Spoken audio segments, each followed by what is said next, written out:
Welcome to my YouTube channel. Previous video में हमने discuss किया था कंपोजिशन ऑफ ब्लड को, जिसमें हम ये सब चीज़ें देख चुके थे कि ब्लड जो है वो दो चीज़ों से मिलकर बनता है, प्लाज्मा से एंड फॉर्म्ड एलिमेंट से। सो प्लाज्मा जो कि ब्लड का 55% वॉल्यूम बनाता है एंड फॉर्म्ड एलिमेंट जो कि 45% बनाता है ब्लड का वॉल्यूम। सो फॉर्म्ड एलिमेंट में हमने देखा था कि होते हैं red blood cell, white blood cells and platelet. So आज की इस वीडियो में हम डिस्कस करेंगे रेड ब्लड सेल्स और एरिथ्रोसाइट्स को। Red blood cells, so red blood cells are the non nucleated formed elements in the blood. So जो हमारे ब्लड में अगर हम फॉर्म्ड एलिमेंट की बात करें तो उनमें एक सेल पाए जाते हैं जिन्हें हम कहते हैं रेड ब्लड सेल और आरबीसी। और ये जो आरबीसी होते हैं ये नॉन न्यूक्लिएटेड सेल्स होते हैं, इनमें न्यूक्लियस नहीं होता। RBCs are anucleated cell. Red blood cells को एरिथ्रोसाइट्स भी कहा जाता है। Erythros mean red and cytes mean cell. So red blood cells are also known as erythrocytes. The red color of the red blood cell is due to the presence of the coloring pigment that is called hemoglobin। अब ये जो red blood sales हैं इनका red colour क्यों होता है? क्योंकि इनमें कलरिंग पिगमेंट प्रेजेंट होता है जिसे हम कहते हैं हीमोग्लोबिन। सो फॉर एग्जांपल ये एक आरबीसी है। सो आरबीसी में न्यूक्लियस नहीं होता। सो न्यूक्लियस की जगह यहाँ पर क्या प्रेजेंट होती है? हीमोग्लोबिन प्रोटीन प्रेजेंट होती है जो कि इस आरबीसी को रेड कलर भी दे रही होती है। ये कलरिंग पिगमेंट होता है। सो आरबीसीज जो है इनका वाइटल रोल जिसमें प्ले करते हैं वो है transport of respiratory gases like oxygen and carbon dioxide. तो जो हमारे ऑक्सीजन है या कार्बन डाइऑक्साइड है वो कैसे हमारे लंग से डिफरेंट बॉडी पार्ट्स तक जाती है ऑक्सीजन, या कार्बन डाइऑक्साइड कैसे हमारे डिफरेंट टिश्यू से दोबारा से लंग्स तक आती है, देन हम उसको एक्सहेल करते हैं, तो वो रेड ब्लड सेल्स की वजह से होता है। तो ये जो रेड ब्लड सेल के अंदर हीमोग्लोबिन होती है ये एक प्रोटीन होती है। इसी हीमोग्लोबिन के साथ ही ऑक्सीजन बाइंड होकर हमारे डिफरेंट बॉडी के जो टिश्यूज़ हैं वहाँ तक जाती है, और जो कार्बन डाइऑक्साइड है वो भी इन रेड ब्लड सेल्स के ज़रिए ही दोबारा से हमारे लंग्स तक आता है। सो रेड ब्लड सेल का जो मेन रोल है वो ट्रांसपोर्ट में है कि ये रिस्पायरेटरी गैसेस की ट्रांसपोर्ट करता है, like oxygen and carbon dioxide की ट्रांसपोर्ट कौन करता है? रेड ब्लड सेल्स और erythrocytes. So RBCs are larger in number as compared to the other two blood cells, namely white blood cells and platelets। तो अगर हम फॉर्म्ड एलिमेंट्स की बात करें तो उसमें हम लोगों ने तीन तरह के सेल्स देखे थे, RBC, WBC एंड प्लेटलेट। तो इन तीनों सेल्स में से अगर हम देखें तो जो सबसे ज़्यादा नंबर में पाए जाते हैं वो होते हैं red blood cell. So 99% of all blood cells are erythrocytes. कि 99% अगर हम नंबर में देखें तो हमें कौन से सेल्स ब्लड में दिखते हैं? रेड ब्लड सेल्स और एरिथ्रोसाइट्स। अब अगर हम जितने भी ब्लड सेल हैं, ऑल ब्लड सेल्स की अगर हम बात करें तो उनकी जो प्रोडक्शन है वो होती है बोन मैरो से। तो अगर हम बात करें वाइट ब्लड सेल्स की, रेड ब्लड सेल्स की या फिर प्लेटलेट की, तो ये इनकी प्रोडक्शन कहाँ से होती है? बोन मैरो से। So bone marrow is the site of production of all blood cell. अब अगर हम देखें तो 75% जो बोन मैरो होती है वो इन्वॉल्व होती है for the production of leukocyte. यानी इस बोन मैरो में 75% तक जो सेल्स बनते हैं वो होते हैं लीकोसाइड, या जिन्हें WBCs कहा जाता है। एंड ओनली 25% बोन मैरो में क्या बनते हैं? रेड ब्लड सेल्स या फिर एरिथ्रोसाइट्स बनते हैं। लेकिन स्टिल अगर हम देखें तो लीकोसाइट्स जो होते हैं वो लेस इन नंबर होते हैं देन दी एरिथ्रोसाइट, क्योंकि अभी हमने देखा कि 99% of all blood cells are erythrocyte, कि सबसे ज़्यादा जो नंबर में पाए जाते हैं वो क्या होते हैं? एरिथ्रोसाइट या फिर रेड ब्लड सेल होते हैं। जबकि बोन मैरो में देखें जहाँ से ये ब्लड सेल बन रहे हैं वहाँ पर सबसे ज़्यादा प्रोडक्शन किसकी हो रही है? WBC की। तो इसका आंसर ये है कि इनका लाइफ स्पैन, कि जो लाइफ स्पैन होता है आरबीसी का वो होता है 120 डेज़। कि एक आरबीसी जो है वो सर्कुलेशन में, ब्लड सर्कुलेशन की बात करें तो वहाँ पर 120 डेज़ जो है उसका लाइफ स्पैन होता है। जबकि जो वाइट ब्लड सेल्स होते हैं लीकोसाइट, इनका लाइफ स्पैन होता है 1 to 10 डेज़।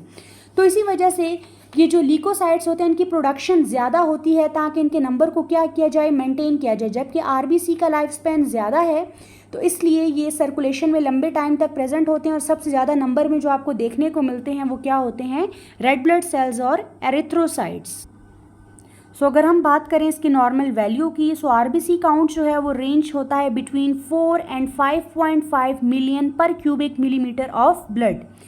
तो अगर हम देखें एडल्ट मेल में आरबीसी का नॉर्मल जो वैल्यू है वो होती है 5 मिलियन पर क्यूबिक मिलीमीटर, जबकि एडल्ट फीमेल के अंदर इसकी नॉर्मल वैल्यू होती है 4.5 मिलियन पर क्यूबिक मिलीमीटर।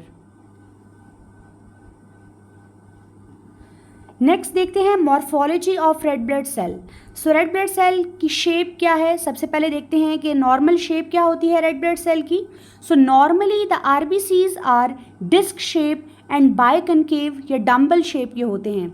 सो आरबीसी की जो नॉर्मल शेप होती है वो होती है बाइकनकेव डिस्क शेप, आपको आरबीसीज देखते हैं, यानी इनका जो सेंट्रल पोर्शन होता है वो थिनर होता है और जो पेरिफेरी होती है यानी साइड वो क्या होती हैं, थिक होती हैं। अब बाइकनकेव का क्या मतलब है कि कनकेव मीन इनवर्ड कर्व होगा लाइक दिस, तो ये दोनों साइड से आपको ऐसे इनवर्ड कर्व इनमें दिखेगा, तो इस वजह से जो इसकी साइड्स होती हैं वो आपको थिकर दिखती हैं पेरिफेरी, और जो सेंटर से होगा ये कैसा होगा, थिन होगा, जैसे कि आपको इस डायग्राम में दिख रहा है। सो ये जो रेड ब्लड सेल्स होते हैं आरबीसीज या एरिथ्रोसाइट्स, इनकी शेप कैसी होती है, बाइकनकेव डिस्क शेप। तो ये जो अगर आप इनकी पेरिफेरी देखें, ये जो पेरिफेरी है ये क्या है, थिकर होती है, जबकि सेंटर में ये क्या होता है, थिन होता है। साइड व्यू में अगर आप देखें तो ये आपको जो पेरिफेरी यानी जो साइड्स दिख रही हैं वो थिक हैं और सेंटर में ये क्या होता है, थिन होता है। अब ये जो बाइकनकेव शेप है आरबीसी की, इसके होते हैं एडवांटेजेस। सो इसके एडवांटेजेस को देखते हैं। ये जो बाइकनकेव शेप होती है ये हेल्प करती है in equal and rapid diffusion of oxygen and other substances into the interior of the cell.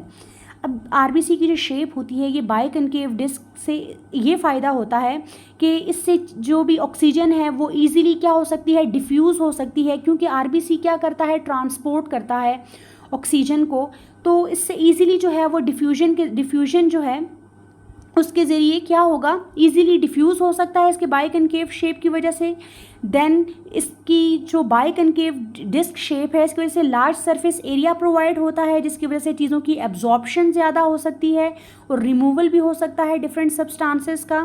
तो सेकंड ये एक लार्ज सरफेस एरिया दे रहा होता है। एंड द थर्ड वन, इस बाइकनकेव शेप की वजह से जो आरबीसी हैं वो जो माइन्यूट कैपिलरीज होती हैं वहाँ से इजीली स्क्वीज़ हो जाते हैं, और वहाँ से जब ये पास होते हैं इतनी माइन्यूट कैपिलरी से तो इनको कोई डैमेज भी नहीं होता। किस वजह से कि इनकी ये जो बाइकनकेव शेप होती है ये इनको ये एडवांटेजेस देती है। सो एक, इससे इजीली जो है इक्वल एंड रैपिड डिफ्यूजन हो जाती है ऑक्सीजन एंड अदर सब्सटेंसेस की। सेकंड, ये लार्ज सरफेस एरिया प्रोवाइड करता है for absorption and removal of different substances. And third one, ये माइन्यूट कैपिलरीज से जो है वो ईजिली स्क्वीज हो जाता है विदाउट गेटिंग डैमेज। सो अगर हम बात करें नॉर्मल साइज़ के आरबीसी की, तो इसका जो डायमीटर होता है वो होता है 7.2 माइक्रोमीटर, और एवरेज अगर हम देखें तो 7.5 to 8.7 माइक्रोमीटर। थिकनेस को देखें तो पेरिफेरी यानी साइड्स पे अगर हम देखें तो वो थिकर होती है विद 2.2 माइक्रोन, जबकि सेंटर में देखें तो वो थिनर होता है तो 1 माइक्रोन। ये डिफरेंस क्यों होता है थिकनेस में, क्योंकि इसकी जो शेप होती है उसकी वजह से, जो कि क्या होती है, बाइकनकेव शेप की, वो दोनों साइड से आपको कनकेव दिखता है, पेरिफेरी से थिकर एंड सेंट्रल से थिनर। सो नॉर्मल स्ट्रक्चर अगर हम देखें तो रेड ब्लड सेल्स क्या होते हैं, नॉन न्यूक्लिएटेड होते हैं, इनमें न्यूक्लियस नहीं होता। अच्छा, वो एक एमसीक्यूज़ है कि ऐसा कौन सा मैमल है जिसमें न्यूक्लिएटेड आरबीसीज पाए जाते हैं, तो वो है हमारे पास camel. So only mammal which has a nucleated RBC is camel. जबकि अगर हम ह्यूमन आरबीसी की बात करें तो इसमें न्यूक्लियस नहीं होता। So red blood cells are non nucleated because of the absence of nucleus, कि अगर न्यूक्लियस नहीं है ह्यूमन आरबीसी में तो इधर डीएनए भी नहीं होता, और ना ही जो अदर ऑर्गेनेल्स हैं like mitochondria, Golgi apparatus, endoplasmic reticulum, तो ये सब भी आरबीसी में प्रेजेंट नहीं होते। जब आरबीसी की फॉर्मेशन हो रही होती है देन अर्ली स्टेजेस के अंदर इसमें न्यूक्लियस प्रेजेंट होता है, लेकिन जैसे ही आरबीसी मैच्योर फॉर्म में जाता है, रेटिकुलोसाइट या फिर उसके बाद आरबीसी फुली डेवलप हो जाता है, देन ये न्यूक्लियस जो है वो डिसअपियर हो जाता है। एंड इस न्यूक्लियस की जगह क्या प्रेजेंट होता है आरबीसी में, हीमोग्लोबिन प्रोटीन प्रेजेंट होती है। सो यहाँ पर जैसे आपको दिख रहा है आरबीसी के अंदर 95% क्या प्रेजेंट होती है, हीमोग्लोबिन, और जस्ट 5% क्या होता है, साइटोप्लाज्म होता है, जिसमें enzyme and salts and other protein present होती हैं। स्पेसिफिक ग्रेविटी की बात करें तो स्पेसिफिक ग्रेविटी आरबीसी की होती है 1.092 से 1.101। अब लाइफ स्पैन आरबीसी का होता है 120 डेज, जो एवरेज लाइफ स्पैन है आरबीसी का, या फिर 4 month. So after the life time the senile और old RBCs are destroyed in reticuloendothelial system. तो जब आरबीसी अपना 120 डेज का लाइफ स्पैन कंप्लीट कर लेते हैं तो उसके बाद ये डिस्ट्रॉयड हो जाते हैं कहाँ पर, रेटिकुलो एंडोथेलियल सिस्टम में। यानी इसको जो मैक्रोफेजेस होते हैं वो इसको इनगल्फ कर लेते हैं, और ये स्प्लीन, मेन साइड इसकी क्या है, स्प्लीन, बोन मैरो या फिर लिवर में। सो आरबीसी जो हैं या रेड ब्लड सेल हैं, इनमें न्यूक्लियस नहीं होता, so need to be continuously replaced by new cells from red bone marrow. So अगर आरबीसी के अंदर न्यूक्लियस नहीं है तो इनको कॉन्टीन्यूसली रिप्लेस्ड होना पड़ता है न्यू सेल से, और ये न्यू सेल्स कहाँ पर बनते हैं, रेड बोन मैरो के अंदर, जो कि शॉर्ट बोन्स में होगा। फॉर एग्जांपल स्टर्नम जो कि ब्रेस्ट बोन है, रिब्स में, वर्टिब्रा में, पेल्विस या फिर जो हिप बोन या इलियक बोन है वहाँ पर, फिर स्कैपुला जो शोल्डर ब्लेड है या स्कल बोन में। यहाँ का जो रेड बोन मैरो होता है वो क्या प्रोड्यूस करता है, आरबीसीज को प्रोड्यूस करता है। अब ये जो आरबीसी का बनना होता है, the process of development of RBC, ये आरबीसी किससे बनते हैं, स्टेम सेल से। ये जो रेड बोन मैरो होता है इसमें प्रेजेंट होते हैं स्टेम सेल। सो स्टेम सेल्स का नाम होता है प्लूरीपोटेंट हिमेटोपोइटिक स्टेम सेल। सो ये सेल जो हैं ये आगे से डिफ्रेंशिएट होते हैं रेड ब्लड सेल में, और ये प्रोसेस में जो टाइम लगता है वो होता है 7 डेज। सो ये जो होल प्रोसेस होता है डेवलपमेंट ऑफ आरबीसी का, आरबीसी के बनने का, इसी को हम कहते हैं erythropoiesis.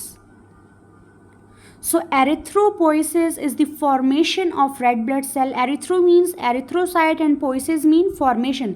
So red blood cell का जो बनना होता है उसे हम क्या बोलते हैं, erythropoiesis। और red blood cell की formation के लिए vitamin B12 and folic acid जो है वो रिक्वायर्ड होते हैं। अब आरबीसी का जो नंबर है वो कांस्टेंट रखने के लिए जो हमारी बोन मैरो है वो क्या प्रोड्यूस करती है, एरिथ्रोसाइट, उसी रेट के साथ जिस रेट के साथ वो क्या हो रहे होते हैं, डिस्ट्रॉयड। सो जिस रेट से आरबीसी डिस्ट्रॉयड हो रहे हैं उसी रेट से हमारी जो रेड बोन मैरो है वो आरबीसी, न्यूली जो आरबीसी उनको सिंथेसाइज या उनको फॉर्म्ड भी कर रही होती है। अब आरबीसी के प्रोडक्शन को रेगुलेट कौन करता है, तो वो होता है एक हार्मोन जो कि हमारी किडनी सिक्रीट करती है, और उसका नाम होता है erythropoietin. So erythropoietin regulates the red blood sales production. अब होता क्या है कि फॉर एग्जांपल अगर ऑक्सीजन की जो डिलीवरी है टिश्यू को वो डिक्रीज़ हो जाए, ठीक है, जिसे हाइपोक्सिया भी कहा जाता है। सो अगर ऑक्सीजन की डिलीवरी जो है वो टिश्यूज़ को डिक्रीज़ हो जाए तो उस केस में क्या होता है, ये जो डिक्रीज ऑक्सीजन डिलीवरी का जो एक स्टिमुलस है वो किडनी को मिलता है, और किडनी स्टिमुलेट हो जाती है, किडनी एक्टिवेट होती है, और किडनी क्या रिलीज़ करती है, एरिथ्रोपोएटिन हार्मोन को रिलीज़ करती है। अब ये जो एरिथ्रोपोएटिन हार्मोन इंक्रीज अमाउंट में रिलीज़ हुआ किडनी से, ये जाकर आगे स्टिमुलेट करता है बोन के अंदर जो रेड बोन मैरो होता है उसको स्टिमुलेट करता है, और रेड बोन मैरो क्या करेगा, आगे से और ज़्यादा रेड ब्लड सेल्स की प्रोडक्शन करेगा।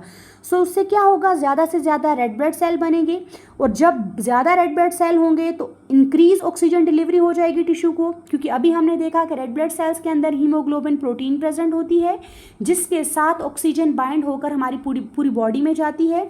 तो अब जब ऑक्सीजन की डिलीवरी जो है टिश्यूज़ को इंक्रीज हो जाएगी, देन एक नेगेटिव फीडबैक सिग्नल के ज़रिए नेगेटिव इनहिबिशन जाएगी कि इनहिबिट कर दो, इनहिबिट किसको कर दो, एरिथ्रोपोएटिन के रिलीज़ को किडनी से, और एज अ रिज़ल्ट इस तरीके से जो हमारा एरिथ्रोपोएटिन है वो ब्लड सेल में स्पेसिफिकली जो रेड ब्लड सेल है उसकी प्रोडक्शन को रेगुलेट करता है।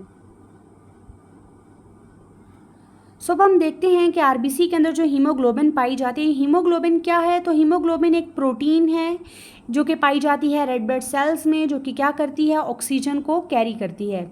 सो हीमोग्लोबिन एक लार्ज कॉम्प्लेक्स है जो कि दो चीज़ों से मिलकर बनता है, haem and globin. So haem क्या होता है, आयरन कंटेनिंग कॉम्प्लेक्स होता है, एक पिगमेंट होता है जो कि रेड कलर दे रहा है रेड ब्लड सेल को, एंड ग्लोबिन क्या है, ग्लोब्यूलर प्रोटीन है। अब अगर हम स्ट्रक्चर देखें तो जो एक हीमोग्लोबिन मॉलिक्यूल होता है उसमें होती हैं 4 ग्लोबिन चेन्स, एंड 4 ही हीम यूनिट भी प्रेजेंट होते हैं और हर एक हीम यूनिट किसको कैरी करता है, एक आयरन एटम को। तो इसका मतलब है कि एक हीमोग्लोबिन मॉलिक्यूल के अंदर 4 ही आयरन एटम्स होंगे और हर आयरन एटम के साथ क्या बाइंड होगा, ऑक्सीजन बाइंड होगा। सो ऑक्सीजन एटम भी कितने होंगे, 4 ही होंगे। सो इसका मतलब क्या हुआ कि एक हीमोग्लोबिन मॉलिक्यूल के साथ कितने ऑक्सीजन बाइंड हो सकते हैं, 4 ऑक्सीजन मॉलिक्यूल जो हैं वो बाइंड हो सकते हैं। तो अगर हम एक आरबीसी की बात करें, एक रेड ब्लड सेल के अंदर कितना हीमोग्लोबिन मॉलिक्यूल होते हैं, 300 मिलियन हीमोग्लोबिन मॉलिक्यूल होते हैं एक आरबीसी के अंदर। तो इसका मतलब क्या हुआ कि एक आरबीसी जो है रेड ब्लड सेल वो कितने ऑक्सीजन मॉलिक्यूल ट्रांसपोर्ट करता है, तो अबाउट 1.2 बिलियन ऑक्सीजन मॉलिक्यूल को एक आरबीसी जो है वो ट्रांसपोर्ट कर सकता है। तो अगर हम इस हीमोग्लोबिन की नॉर्मल रेंज की बात करें तो मेल के अंदर इसकी जो नॉर्मल रेंज है वो होती है 13.8 टू 17.2 ग्राम्स पर डेसीलीटर और 138 टू 172 ग्राम पर लीटर। जबकि फीमेल में अगर एचपी की नॉर्मल रेंज देखें तो वो होती है 12.1 टू 15.1 ग्राम पर डेसीलीटर और 121 टू 151 ग्राम पर लीटर। अगर आपको वीडियो अच्छी लगे तो वीडियो को लाइक करें, चैनल को सब्सक्राइब करें एंड वीडियो को शेयर करें and thank you so much for watching.